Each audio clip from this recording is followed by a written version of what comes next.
ಆತ್ಮೀಯ ವಿದ್ಯಾರ್ಥಿಗಳೇ, Kannada class room ಚಾನಲ್ಗೆ ಸ್ವಾಗತ.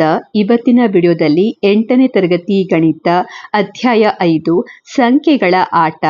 ಈ ಅಧ್ಯಾಯದ ಪುಟ ಸಂಖ್ಯೆ 127ರಲ್ಲಿ ಇರುವಂತಹ ವಿಷಯ ಕಂಡುಹಿಡಿಯಿರಿ.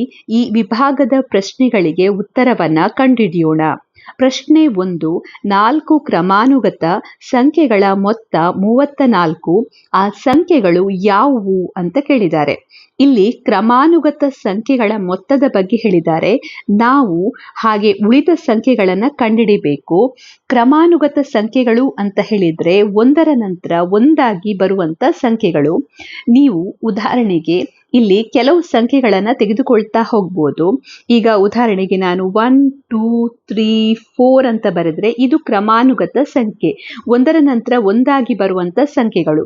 ಸೊ ಈ ಕ್ರಮಾನುಗತ ಸಂಖ್ಯೆಗಳನ್ನ ನಾವು ಯಾವ ರೀತಿಯಲ್ಲಿ ಬರೀಬಹುದು? ಈಗ ಒಂದು ಸಂಖ್ಯೆ x ಆದ್ರೆ ಇನ್ನೊಂದು ಸಂಖ್ಯೆ ಏನಾಗಿರ್ತದೆ? x+1 ಆಗಿರ್ತದೆ. ನಂತರ ಬರುವಂತ ಸಂಖ್ಯೆ x+2 ಆಗಿರ್ತದೆ. ಹಾಗೆ ನಂತರ ಬರುವಂತ ಸಂಖ್ಯೆ x+3 ಆಗಿರ್ತದೆ. ಈಗ ಉದಾಹರಣೆಗೆ ಒಂದು ಸಂಖ್ಯೆ 7 ಆದ್ರೆ ಇನ್ನೊಂದು ನೆಕ್ಸ್ಟ್ ಬರುವಂತ ಸಂಖ್ಯೆ 7+1 ಅಂದ್ರೆ 8 ಆಗಿರ್ತದೆ. ಹಾಗೆ ನೆಕ್ಸ್ಟ್ ಇದ್ದು ಸಂಖ್ಯೆ 7+2 9 ಆಗಿರ್ತದೆ.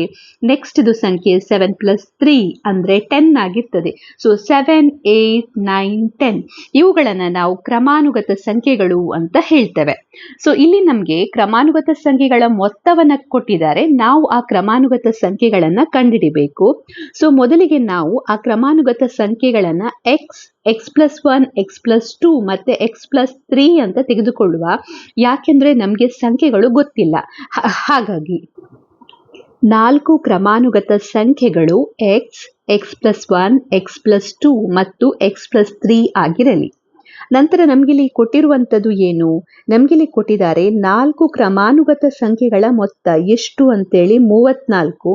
ಹಾಗಾಗಿ ನಾವೀಗ ಮೊತ್ತವನ್ನು ಬರೆಯುವ. 4 ಕ್ರಮಾನುಗತ ಸಂಖ್ಯೆಗಳ ಮೊತ್ತ ಅಂದ್ರೆ ಇಲ್ಲಿ ನಾವು ಬರೆದಿರುವಂತ ಎಲ್ಲಾ ಸಂಖ್ಯೆಗಳನ್ನ ಕೂಡಿಸಬೇಕು. So x plus x+1 plus x+2 plus x+3 is equal to ಎಷ್ಟು ಕೊಟ್ಟಿದ್ದಾರೆ? 34 ಅಂತ ಕೊಟ್ಟಿದ್ದಾರೆ. ಇಲ್ಲಿರುವಂತ x ಟರ್ಮ್ಗಳನ್ನ ಒಟ್ಟಾಗಿ ಕೂಡಿಸಿ 4 ಸಲ ಇದೆ. So 4x plus 1 plus 2 plus 3 ಅಂದ್ರೆ 6 is equal to 34. So 4x is equal to 34 minus 6. 4x is equal to 28. x is equal to 28 divided by 4. 28 ಭಾಗಿಸು 4. So 4 ಏಳ್ಲಿ 4 ಒಂದ್ಲಿ 4 4 ಏಳ್ಲಿ 28. So x is equal to 7. ಈಗ ನಮಗೆ x ನ ಬೆಲೆ ಸಿಕ್ಕಿದೆ. So x ಎಷ್ಟು 7 ಆಗಿದೆ. ಉಳಿದ ಸಂಖ್ಯೆಗಳನ್ನು ನಾವು ಕಂಡುಹಿಡಿಯುವ. ಸೊ x+1 ಏನಾಗ್ತದೆ? 7+1 is equal to 8. Next x+2 ಏನಾಗ್ತದೆ? 7+2 ಇಸ್ ಈಕ್ವಲ್ ಟು 9. ಆಮೇಲೆ x+3 ಏನಾಗ್ತದೆ? 7+3 ಇಸ್ ಈಕ್ವಲ್ ಟು 10. ಸೊ ಇಲ್ಲಿ ಈಗ ನಮಗೆ 7 8 9 10. ಸೊ 4 ಸಂಖ್ಯೆಗಳು ಸಿಕ್ಕಿವೆ. ಹಾಗಾಗಿ ಕೊನೆಗೆ ನಾವಿಲ್ಲಿ ಉತ್ತರದಲ್ಲಿ ಬರೀಬೇಕು 4 ಕ್ರಮಾನುಗತ ಸಂಖ್ಯೆಗಳು.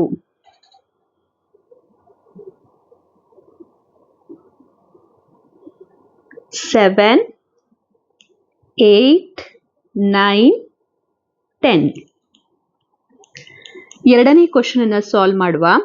ಎರಡನೇ ಕ್ವಶನ್,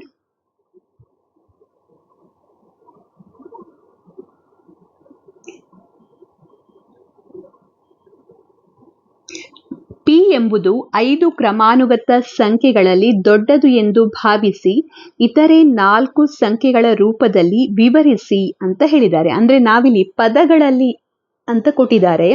ನಾವಿಲ್ಲಿ ಸಂಖ್ಯೆಗಳನ್ನು ಉಪಯೋಗಿಸ್ಲಿಕ್ಕಿಲ್ಲ, ಅಕ್ಷರಗಳನ್ನು ಉಪಯೋಗಿಸಬೇಕು. ಪದ ಅಂದ್ರೆ ಇಲ್ಲಿ P ಎನ್ನುವಂತ ಅಕ್ಷರ ಕೊಟ್ಟಿದ್ದಾರೆ, ಅದನ್ನು ಉಪಯೋಗಿಸಿ ಇತರೆ 4 ಸಂಖ್ಯೆಗಳು ಯಾವ ರೂಪದಲ್ಲಿ ಇರ್ತದೆ ಅಂತ ನಾವಿಲ್ಲಿ ವಿವರಣೆಯನ್ನ ಕೊಡಬೇಕು.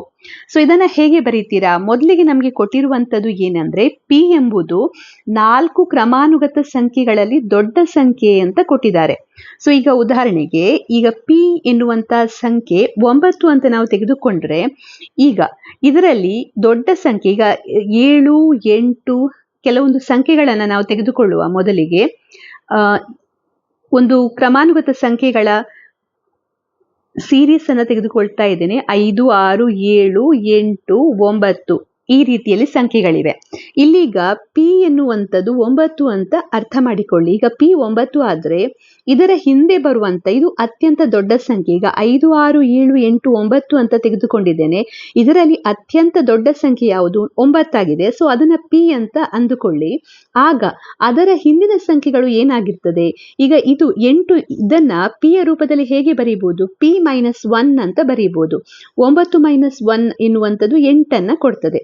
ಹಾಗೆ ಇದನ್ನ ಹೇಗೆ ಬರೀಬಹುದು? ಪಿ -2 ಅಂದ್ರೆ 9 - 2 ಎನ್ನುವಂಥದ್ದು 7 ಕೊಡ್ತದೆ. ಇದನ್ನ ಹೇಗೆ ಬರೀಬಹುದು? ಪಿ -3 9 - 3 ಎನ್ನುವಂಥದ್ದು 6 ಕೊಡ್ತದೆ. ಅದೇ ರೀತಿ ಇದನ್ನ ಪಿ -4 ಸೊ 9 - 4 ಇದು ನಮಗೆ 5 ಕೊಡ್ತದೆ. ಸೊ ಈ ರೀತಿಯಲ್ಲಿ ನಾವು ಈಗ ಪಿ ಎನ್ನುವಂಥದ್ದು ಒಂದು ದೊಡ್ಡ ಸಂಖ್ಯೆ ಆದ್ರೆ ಅದರ ಹಿಂದಿನ ಸಂಖ್ಯೆಗಳು, ಹಿಂದಿನ 4 ಸಂಖ್ಯೆಗಳು ಏನಿದೆ ಆ ಸಂಖ್ಯೆಗಳನ್ನ ನಾವು ಈ ರೀತಿಯಲ್ಲಿ ಬರೀಬಹುದು. ಪಿ -1, ಪಿ -2, ಪಿ -3 ಹಾಗೆ ಪಿ -4. ಒಂದು ವೇಳೆ ಎಡಬದಿಯಿಂದ ನೀವು ತೆಗೆದುಕೊಳ್ಳುವುದಾದ್ರೆ, ಹಾಗೆ ಬಲಬದಿಯಿಂದ ನೀವು ತೆಗೆದುಕೊಳ್ಳಿಕ್ಕಾಗುದಿಲ್ಲ. ಈಗ 5, 6, 7, 8, 9, 10, 11, 12 ಇದನ್ನ ನೀವು ತೆಗೆದುಕೊಂಡ್ರೆ ಇಲ್ಲೀಗ ಯಾವುದು ಅತಿ ದೊಡ್ಡ ಸಂಖ್ಯೆ? 12 ಆಗಿದೆ. ಸೊ ಆಗ ನೀವು ಆ 12ನ ಹಿಂದ್ಗಡೆ ಇರುವಂತ ಸಂಖ್ಯೆಗಳನ್ನ ತೆಗೆದುಕೊಳ್ಬೇಕಾಗ್ತದೆ. 11, 10, 9, 8. ಸೊ ಇದು ಪಿ ಆದ್ರೆ ಪಿ -1 ಅಂದ್ರೆ 11, ಪಿ -2 ಅಂದ್ರೆ 10 ಆ ರೀತಿಯಲ್ಲಿ ಸಂಖ್ಯೆಗಳನ್ನ ತೆಗೆದುಕೊಳ್ಬೇಕು. ಸೊ ಇದಕ್ಕೆ ನಾವೀಗ ಉತ್ತರವನ್ನ ಬರೆಯುವ. ಸೊ ಈಗ ಪಿ ಎಂಬುದು ದೊಡ್ಡ ಸಂಖ್ಯೆಯಾದ್ರೆ ಅದರ ಹಿಂದೆ ಇರುವಂತ ಸಂಖ್ಯೆಗಳನ್ನ ತೆಗೆದುಕೊಳ್ಬೇಕು. ಯಾವಾಗಲೂ ಕೂಡ ಕ್ರಮಾನುಗತ ಸಂಖ್ಯೆಗಳಲ್ಲಿ ಏನಾಗಿರ್ತದೆ? ದೊಡ್ಡದಾಗಿರುವಂತ ಸಂಖ್ಯೆ ಎಲ್ಲಿರ್ತದೆ? ಕೊನೆಯಲ್ಲಿರ್ತದೆ. ಸೊ ಇದು ಈಗ ಈ ಸೀರೀಸ್ ಅನ್ನ ತೆಗೆದುಕೊಂಡ್ರೆ ಇದರಲ್ಲಿ ದೊಡ್ಡದಾಗಿರುವಂತ ಸಂಖ್ಯೆ ಕೊನೆಯಲ್ಲಿದೆ 5 ಎನ್ನುವಂಥದ್ದು. ಸೊ ಇದರ ಜೊತೆ ಇರುವಂತ ಸಂಖ್ಯೆಗಳನ್ನ ಕಂಡುಹಿಡಿಬೇಕು ಅಂದ್ರೆ ನಾವು ಇದನ್ನ ಕಂಡುಹಿಡಿಬೇಕು. 4, 3, 2, 1. ಸೊ ಇದು ಪಿ ಆದ್ರೆ ಇದರ ಹಿಂದ್ಗಡೆ ಇರುವಂತ ಸಂಖ್ಯೆಗಳು ಪಿ -1, ಪಿ -2, ಪಿ -3 ಹಾಗೆ ಪಿ -4 ಅಂತ ಆಗ್ತದೆ. ಸೊ ಆ ರೀತಿಯಲ್ಲಿ ನಾವೀಗ ಉತ್ತರವನ್ನ ಬರೀಬೇಕು. ಸೊ ಈಗ ಮೊದಲಿಗೆ ಉತ್ತರವನ್ನ ಬರೆಯುವ. 5 ಕ್ರಮಾನುಗತ ಸಂಖ್ಯೆಗಳಲ್ಲಿ ದೊಡ್ಡ ಸಂಖ್ಯೆ ಯಾವುದು? ನಾವು ಪಿ ಅಂತ ತೆಗೆದುಕೊಳ್ಬೇಕು. ಆಗ ಇತರೆ 4 ಸಂಖ್ಯೆಗಳು ಯಾವುದಾಗ್ತದೆ? ಪಿ -1, ಪಿ -2, ಪಿ -3 ಮತ್ತು ಪಿ -4. ಹಾಗೆ ಇದನ್ನ ಈ ರೀತಿಯಲ್ಲಿ ಬರೀಬಹುದು. ಆದ್ದರಿಂದ ನಾವಿಲ್ಲಿ ಏನ್ ಹೇಳ್ಬೋದು? ಪಿ ಎನ್ನುವಂಥದ್ದು ದೊಡ್ಡ ಸಂಖ್ಯೆ. ಸೊ ಪಿ ಎನ್ನುವಂಥದ್ದು ಪಿ -1 ಗಿಂತ ದೊಡ್ಡದಾಗಿದೆ. ಹಾಗೆ ಪಿ -1 ಎನ್ನುವಂಥದ್ದು ಪಿ -2 ಗಿಂತ ದೊಡ್ಡದಿದೆ. ಹಾಗೆ ಪಿ -2 ಎನ್ನುವಂಥದ್ದು ಪಿ -3 ಗಿಂತ ದೊಡ್ಡದಾಗಿದೆ. ಪಿ -3 ಎನ್ನುವಂಥದ್ದು ಪಿ -4 ಗಿಂತ ದೊಡ್ಡದಾಗಿದೆ ಅಂತ ನಾವಿಲ್ಲಿ ಹೇಳ್ಬೋದು. ಯಾಕೆಂದ್ರೆ ಈಗ ಉದಾಹರಣೆಗೆ ನೀವು 5, 6, 7, 8, 9 ಇದನ್ನ ತೆಗೆದುಕೊಂಡ್ರೆ ಇಲ್ಲೀಗ ಇದು ಪಿ ಆದ್ರೆ ಇದು ಏನಾಗಿರ್ತದೆ? ಪಿ -1, ಇದು ಪಿ -2, ಇದು ಪಿ -3, ಇದು ಪಿ -4 ಆಗಿರ್ತದೆ. ಹಾಗೆ ಇಲ್ಲಿ ಸಂಖ್ಯೆಗಳನ್ನ ಬರೀತಾ ಹೋದ್ರೆ ಮೊದಲಿಗೆ ಪಿ ಇದೆ. ಸೊ 9 ಗ್ರೇಟರ್ ದೆನ್ ಪಿ -1 ಅಂದ್ರೆ 8, greater than P -2 7, greater than P -3 6, greater than P -4 5. So ಇಲ್ಲಿ ನೀವು ನೋಡ್ಬೋದು 9 greater than 8, greater than 7, greater than 6, greater than 5 ಅಂತ ಇದೆ. ಹಾಗಾಗಿ ನಾವಿಲ್ಲಿ ಉತ್ತರವಾಗಿ ಈ ರೀತಿಯಲ್ಲಿ ಬರೀಬೇಕು. ಇಷ್ಟು ನೀವು ಬರೆದ್ರೆ ಆಯ್ತು ಉತ್ತರವನ್ನ. ಬೇಕಾದ್ರೆ ಉದಾಹರಣೆ ರೂಪದಲ್ಲಿ ಇದನ್ನ ಬರೀಬಹುದು. ಇದು ನಿಮ್ಗೆ ಕೇವಲ ಅರ್ಥ ಮಾಡ್ಲಿಕ್ಕೊಳ್ಳಿಕ್ಕೋಸ್ಕರ ಈ ಉದಾಹರಣೆ. ಉತ್ತರವನ್ನ ಕೇವಲ ಇಷ್ಟು ಬರೆದ್ರೆ ಆಯ್ತು. ಸೊ ಇದು ಕ್ವಶನ್ ನಂಬರ್ 1 ಮತ್ತು 2ರ ಸೊಲ್ಯೂಷನ್. ಸೊ ಕ್ವಶನ್ ನಂಬರ್ 1 ನಾವು ಈ ರೀತಿಯಲ್ಲಿ ಸಾಲ್ವ್ ಮಾಡಿದ್ದೇವೆ.